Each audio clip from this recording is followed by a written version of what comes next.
तोरणमाळीतील आमदारी point येथील खोलदरीत ग्रामीण रुग्णालयाचे डॉक्टर सुभाष जगताप यांचे खोलदरीत पाय घसरून पडल्याने मृत्यू झाल्याची घटना 23 सप्टेंबर रोजी घडली आहे। याबाबत मसावत पोलिसात अकस्मात मृत्यूची नोंद करण्यात आली आहे। याबाबत सविस्तर माहिती अशी की तोरणमाळीतील ग्रामीण रुग्णालयाचे वैद्यकीय अधिकारी डॉक्टर सुभाष रवींद्र जगताप वय 28 वर्ष राहणार सावळा तालुका बुलढाणा हे संध्याकाळी 5 वाजेच्या सुमारास तोरणमाळ परिसरातील आमदारी पॉइंटवर फिरायला गेले असता त्यांचा तोल जाऊन खोलदरीत खाली पडल्याने मृत्यू झाला आहे। याची माहिती स्थानिक लोकांनी पोलिसांना दिली आहे।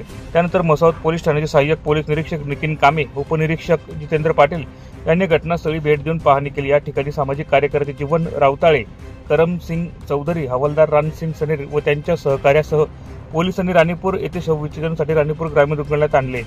शवविच्छेदन वैद्यकीय अधिकारी डॉक्टर पंकज खर्डे यांनी शव नातेवाईकांच्या स्वाधीन केले। याबाबत पोलिसात अकस्मात मृत्यूची नोंद करण्यात आली आहे। पुढील तपास सहाय्यक पोलीस निरीक्षक नितीन कामे यांच्या मार्गदर्शनाखाली जितेंद्र पाटील हे करत आहे।